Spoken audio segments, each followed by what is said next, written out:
Broadcasting live. It's America's longest running talk show on computers. It's Computer America, bringing you the biggest names in technology with guest interviews, new products, and your emails. Listen live at computeramerica.com on any device around the world.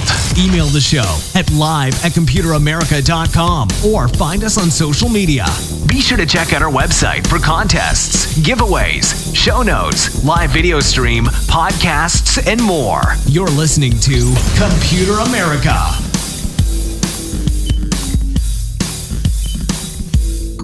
Hello and welcome everyone into the Computer America Show. We are the nation's longest running, nationally syndicated radio talk show on computers and technology turned podcast. Everyone, I hope you're having a fantastic day. So today on the program, we have computer and technology news, and we have some weird ones. I won't lie to you. There's going to be a lot of fun ones, some surprises, such as, hey, who knew CDs are not dead? In fact, for the first time in 17 years, CDs have actually grown in market share. That's not normal. So we have that. We have some stuff about someone who actually embedded in their ear a Bluetooth device with the help of a surgeon, and was trying to pass medical school. So stories like that, all that and more, as well as headlines and just stuff that you should know about. There's stuff you want to know about and stuff you should know about, and we got both. So everyone, sit back, relax as we get started here with the program. So everyone, before we get started, computeramerica.com, that's where you'll find everything, including past shows, future shows, everything you need to know, including live video stream, and of course, articles, reviews, podcasts, social media links, articles, everything. Look, everything that we do, computeramerica.com, that's all you need to remember. And let's see, so we have that. I think that's about it. We can go ahead and just get started with computer and technology news, brought to you by Computer America. Here we go.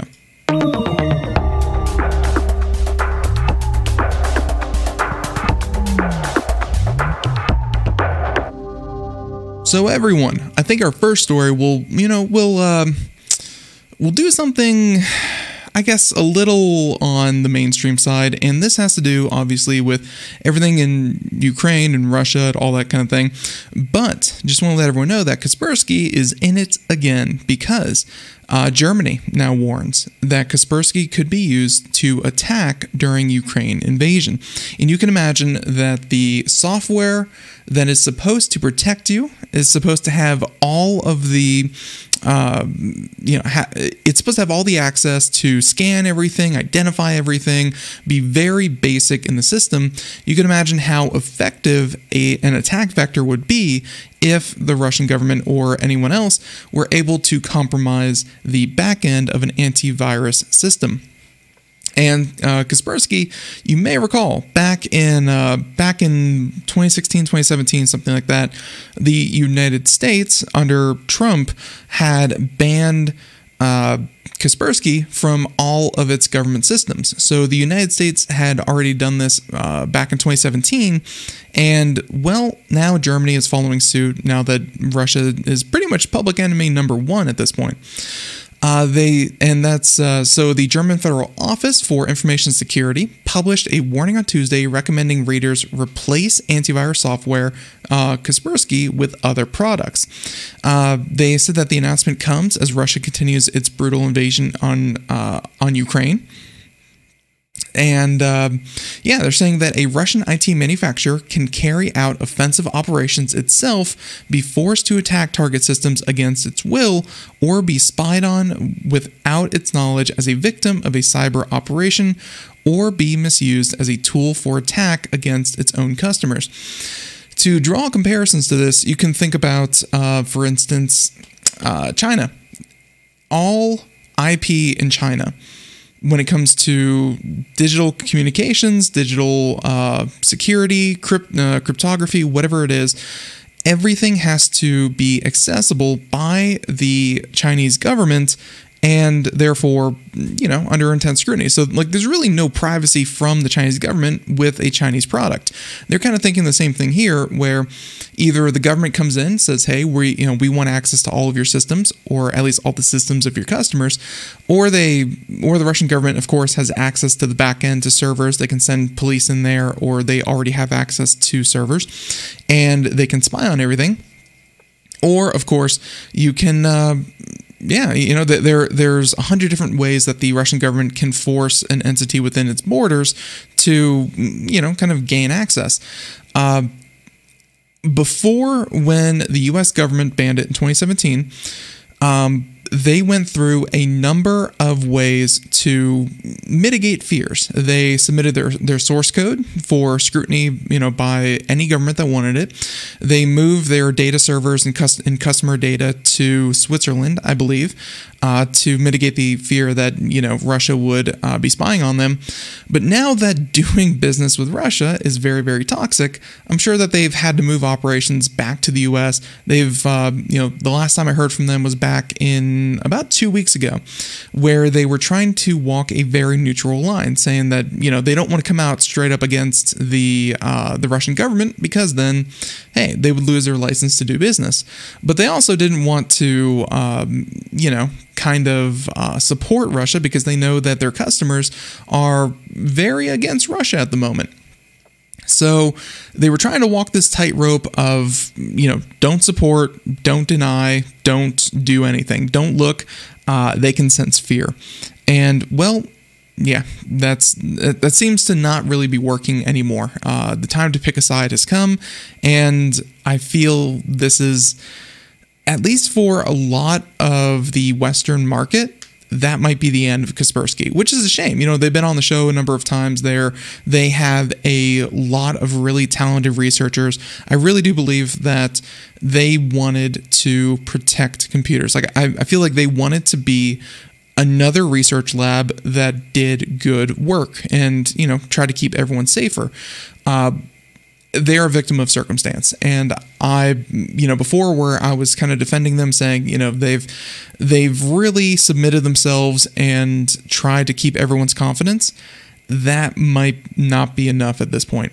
So in its statement, Kaspersky pointed to how its data processing infrastructure was relocated to Switzerland in 2018, and that files shared by the German users of its products are specifically processed by 2 data centers in Zurich. Kaspersky has obviously long faced accusation. Eugene Kaspersky, the company's founder, ordered for the material to be deleted once the upload was discovered, and that was the NSA worker here in the U.S. who was keeping sensitive files for the NSA on his computer. Kaspersky was running in the background, detected the code, uploaded it as a definition, saying, "Hey, this looks like a virus." Turns out they were actually stealing U.S. government secrets. Big miscommunication, but obviously, yeah, it led to some friction. In its statement on Tuesday, Kaspersky as a company towed a slightly different line, saying, quote, "We believe the peaceful dialogue is the only possible instrument for resolving conflicts. War isn't good for anyone." Which, not really condemning Russia, because Russia says there's no war. So for Kaspersky to come out and say, "Oh, war's bad," doesn't really anger anyone. Like I said, Kaspersky might just not be in a position to do business with other countries at the moment. There's a lot going on, and it's not its fault, but victim of circumstance.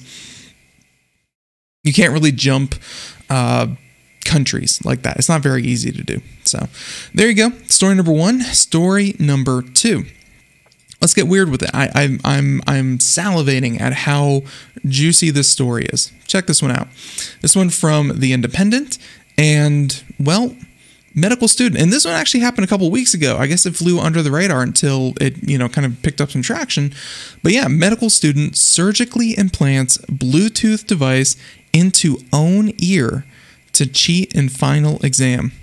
I mean, thank goodness he installed it in his own ear. Could you imagine, having the person next to you and installing it in his ear? Crazy. So a medical student in India has come under scrutiny after he was allegedly caught cheating with a micro Bluetooth device believed to be surgically implanted into his ear. It was the student's final attempt on Monday to clear the exam after repeatedly failing it since getting admission into college 11 years ago. So this gentleman in India was, in med school for 11 years, failed 10 times. This was his last chance. And, he he decided all or nothing. You got to go for it.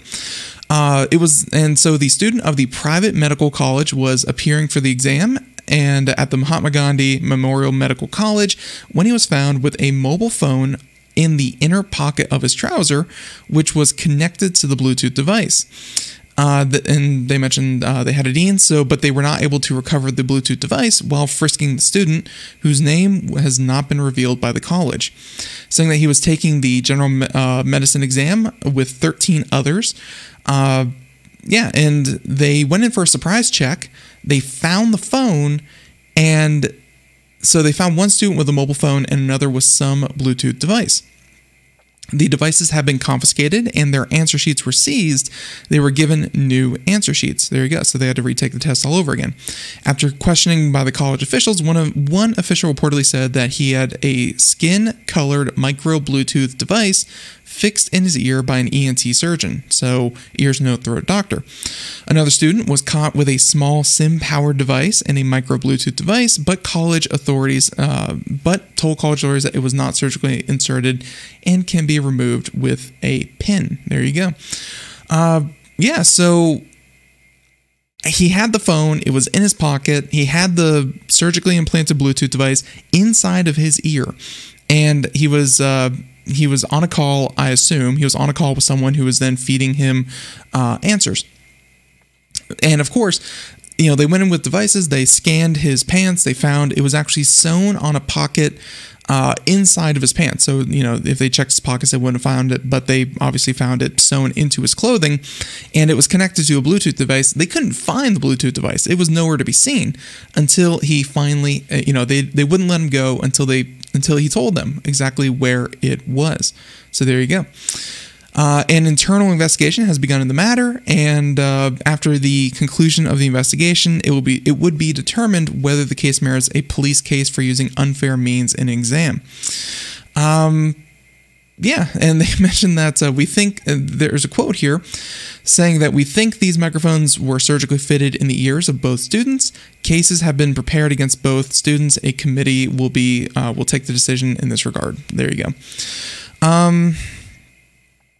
So they mentioned that Madhya Pradesh, hopefully I'm saying that right, state was gripped under a massive scandal called the cheating scam when the Supreme Court had to cancel the license of 634 doctors who were involved in it.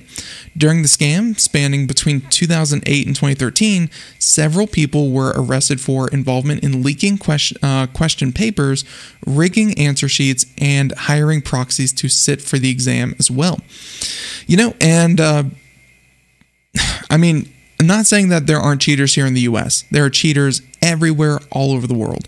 But when the need for not just good test scores, but perfect test scores kind of outweighs anything else, there's all the more incentive to cheat, to steal, to lie, to, just be crooked. And obviously, if you're watching the video portion, you can see an image here.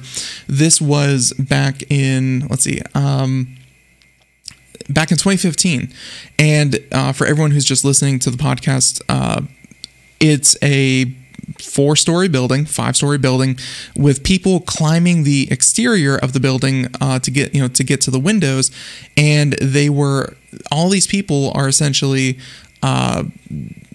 helping people cheat on exams by climbing the facade of the building, yelling in answers, and just otherwise disturbing test takers so that they could get the right answer. Kind of brazen. Obviously you've never seen anything like this here in the US, but it really goes to show just how how common cheating is over there in India and other countries.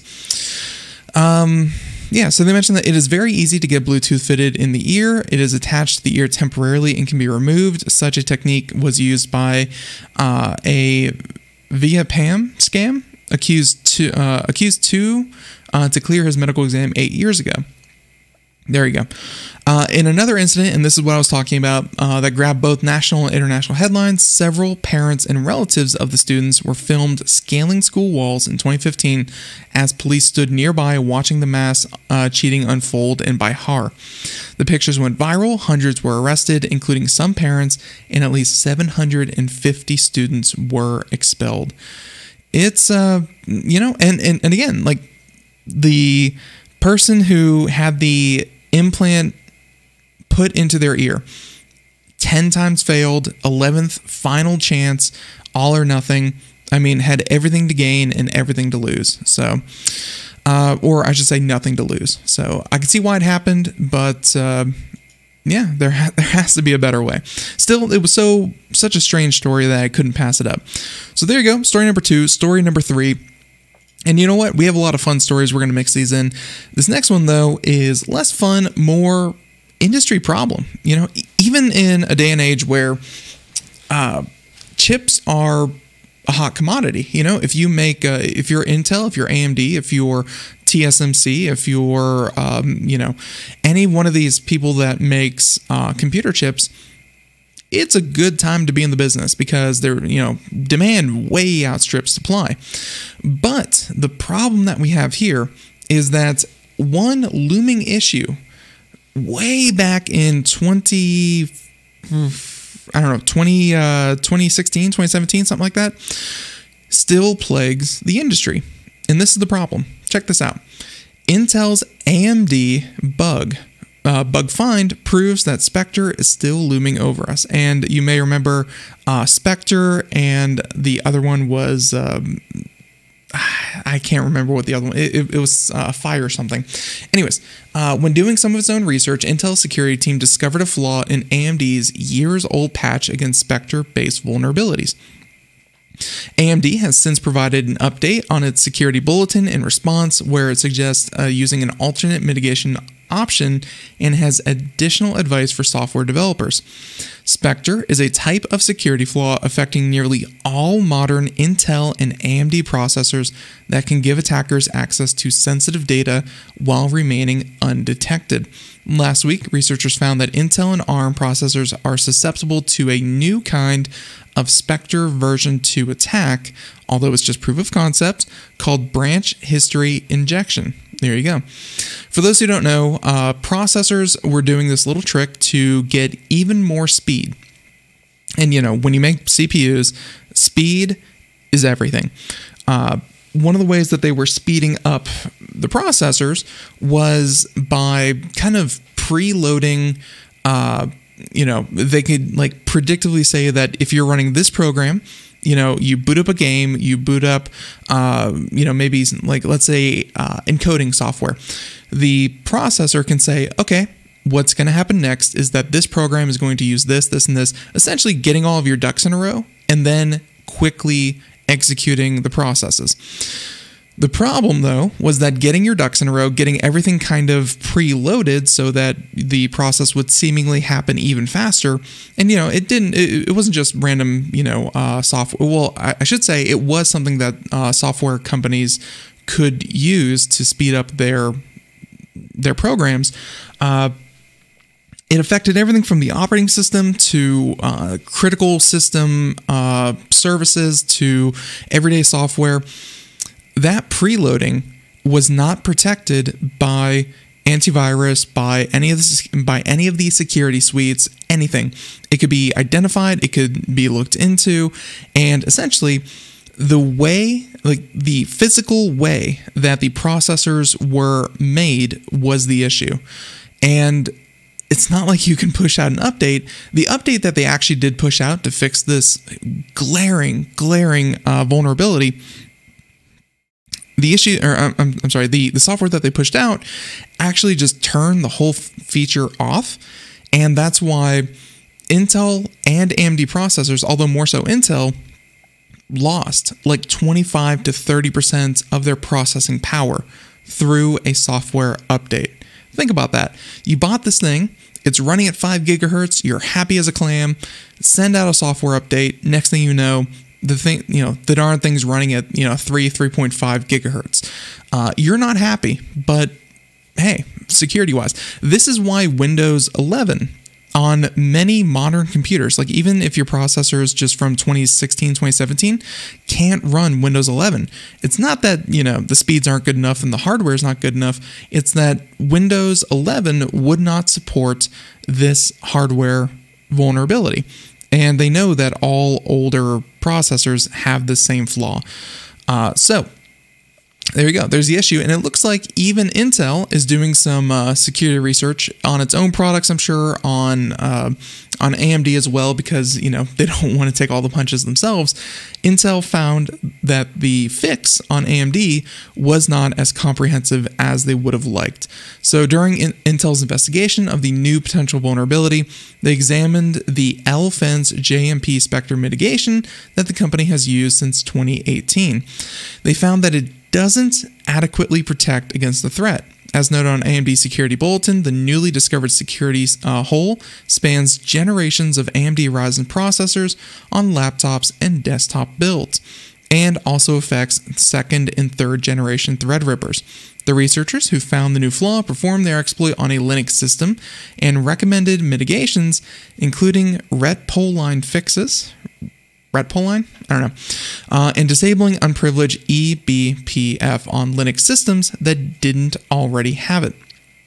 So far, there haven't been any examples in the wild. And that's really the thing about this whole Spectre and Spectre related vulnerabilities. A lot of this is in the lab. A lot of this is proof of concept. Yeah, it can happen. Yes, everything is susceptible. Yes, you need to watch out for it.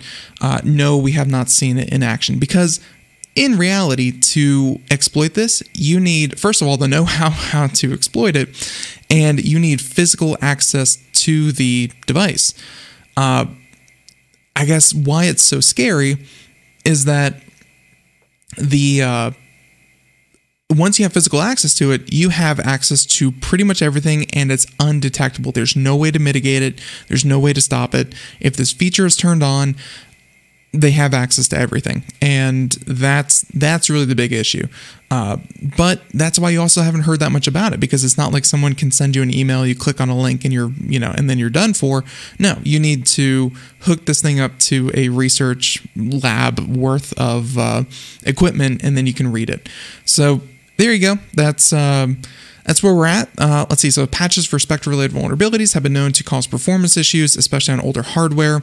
They tested the impact on both AMD and Intel chips and discovered Intel chips are far more likely to be bogged down by performance issues thanks to their patches, while AMD CPUs remain much less affected. And that's what I was talking about, where the fix for these sometimes can drop their performance 30%. It's a fairly big deal. So hopefully going into the future, Spectre isn't as bad, but it sounds like it's still a hard bug to squash. So there you go. Okay, so that was story number 3. Story number 4, let's go ahead and let's do this one. This one should be quick. Not much else to say about this. CDs. You remember them, right? They're shiny, they're round, they're CDs. Everyone knows what they are. Well, turns out CDs aren't dead yet. This is according to Engadget, which actually came from the Recording Industry Association of America and the annual sales report. CDs grew by 21%. Think about that. 20% over the previous year. That marked the first annual increase in CD revenue in the U.S. since 2004. The Recording Industry Association notes that many record stores opened back up and artists sold music at shows again after COVID-19 put everything on hold in 2020. So I guess the real answer here is that everything shrunk in 2021 thanks to COVID, and then in 2022, well, I should say 2020 and 2021. Well, I'm sorry, everything shrunk in 2020 thanks to COVID, and then everything grew in 2021 thanks to everything opening back up. So that nice little dichotomy between the 2 years led to the first ever increase in 17 years in CDs. They note that the only major recording music format to see a revenue decline last year was digital downloads.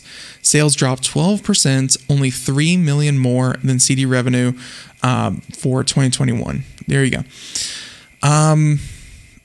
Yeah, there you go. So streaming revenue, unsurprisingly, is still soaring, including platforms like digital radio. Total revenue rose by 23%. Paid subscriptions accounted for $9.5 billion. The recording industry said that the number of paid subscribers jumped by 11% to 84 million on average. Even though artists have long been demanding higher per-play payouts from platforms, streaming is easily the most important moneymaker for the music industry, accounting for 83% of overall revenue.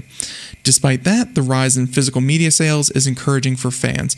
I gotta say, it's more of, like I said before, the huge drop-off in 2020 led to the mediocre rise in 2021. Like, it just kind of goes to show that digital sales were the only thing to go down. And it's because, let's face it, in 2020, everyone was buying digital music. You couldn't go to a store, you couldn't buy records, you couldn't buy CDs, you couldn't buy anything physical. And then, of course, 2021, everything started open back up. You can start buying things. Things were still high for digital sales, but CDs, of course, made their little bit of a jump back, and even, physical records as well. So there you go. That's, nice headline. A little bit of a different story. I don't think CDs are really coming back. I think obviously some people still exclusively buy CDs, collectors and people who just kind of prefer the format for whatever reason. But to say that digital is dead, long live the CD, maybe not so much. So there you have it. And Rover, I'm with you. The recording industry, the Recording Industry Artists of America, whatever it is, not my favorite organization. So there you go. Now, we have two more stories. Check this out. You may have seen this headline happen over the weekend, and this was on the latest Windows 11 insider update. So this wasn't really pushed to a wide audience. It was people who are on the cutting edge, the bleeding edge. They want to see all the new features. They want to beta test for Windows. And well, check this out.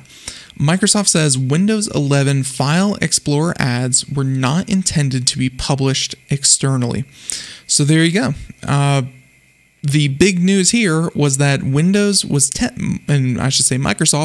was testing ads in the File Explorer.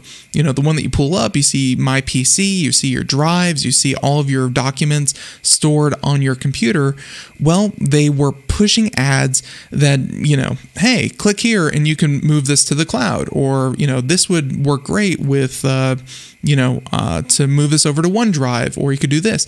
Essentially pushing Microsoft services inside the Windows Explorer. Never happened before. Microsoft, obviously, a few things kind of remain sacred, and they've been pushing some stuff that since Windows 8, at least, you have things like ads in the startup menu. You have ads that pop up in the system tray. You have ads that pop up, here and there.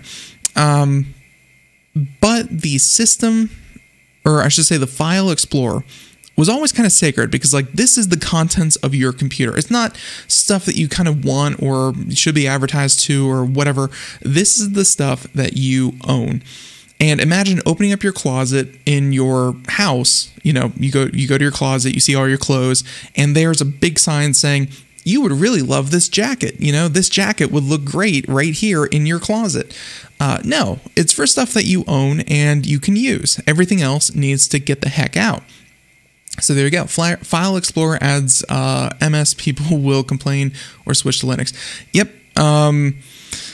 That was the online reaction. A lot of people were very keen on suddenly switching over to Linux, and I guess this was the straw that broke the camel's back, because Windows has been pushing more and more ads and being more and more invasive. Essentially an operating system as a service, more so than just an operating system to make the computer work. And that's been turning a lot of people off.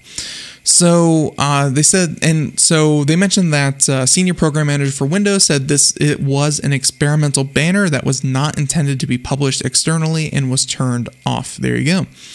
While the ads weren't intended to be tested externally, it's clear Microsoft is capable of running them inside Windows 11, and the company's brief statement doesn't rule out ads appearing in the File Explorer in the future. So this isn't the first time that they've placed ads in the File Explorer. They had a large banner ad in the Windows 10 File Explorer in 2017, promoting subscription for OneDrive cloud storage. While the ads can be easily dismissed, there's still a frustrating experience in an operating system that's traditionally been ad-free. And I guess that's the part that if there's ever a pushback, it should be because everyone pays for Microsoft. Either it's you, it is the company that built your computer, or it's someone somewhere down the line has paid $130 for this operating system. They've paid money, and they're going to get ads in it as well. I get it. Security updates, UI features, all these updates, the ability to go from Windows 10 to 11 for free, they have reduced the pain points here and there. But if the trade-off of that is you have to deal with ads on a continuing basis on a product that you paid for, man, I'm so sick of it. So they say that Microsoft has been experimenting with ads inside Windows for a decade now. It's already placed ads on the lock screen and at the start menu, and there have been plenty of instances of pop-up ads in the taskbar. Lots of Windows 8's built-in apps also had ads in them as well. Sadly, Microsoft isn't alone. You have Apple spamming you with offers for Apple Music, Apple Fitness, and iCloud if you buy a new iPhone, and we've even seen full-screen ads for Apple TV Plus if you own Apple TV hardware. Google will hound you with pop-up ads until you give in and buy a YouTube Premium subscription. Essentially, ads for its own software and its own services, that's not going anywhere. And it's pretty much an industry standard at this point. So if you haven't seen it yet, be prepared. It's coming for you. It definitely is. So everyone, that was story number 5. Our last story number 6, a little bit different. In a day and age where another story that we didn't cover because it's whatever. Tesla was raising its prices, anywhere from like $10,000 to like $1,000 or $3,000 for its models, essentially as other modes of transportation become much harder to obtain. Kawasaki, yes, the maker of the motorcycle and the jet ski, may have just the solution to fix your mobility woes. And you're wondering, but Ben, what could that be? I can't imagine driving a motorcycle, or I can't imagine owning a jet ski to go from A to B. Well, how about this? How about a goat? Yeah, you heard me. A robotic goat is what Kawasaki has shown off. Saying there's a new quadruped robot in town. Meet Kawasaki's Bex, and obviously it looks like a large ibex. Unveiled at last week's International Robot Exhibition in Tokyo, Bex, B-E-X, if you want to look it up for yourself, is a 4-legged robot that's inexplicably modeled after an ibex, a species of wild goat that is native to parts of Eurasia and Africa. And obviously, again, if you're watching, let's mute this, you can see a video of it in action here. So, looks pretty darn cool. And honestly, the movement is very reminiscent of Spot, but almost as if Spot wasn't really sure how to move. So Bex came out of the company's Kaleido program, which has seen work in bipedal robots since 2015. Partway through the project, Kawasaki's engineers decided to build a robot that could both move quickly across level ground and navigate tricky terrain. So obviously, if you're thinking, what animal is super good at rough terrain? The ibex is a great example of just that. So Bex features a set of wheels on its knees, allowing it to move faster on smooth surfaces than the glacial pace it plods along when walking. So very cool. And obviously, again, if you're looking there, it has wheels on each of its knees, so it can kind of like crouch down and turn into a wheeled vehicle. with 2 additional wheels to support the middle chassis, or it can, kind of walk around. And there you go. It is currently switching over to a wheeled version.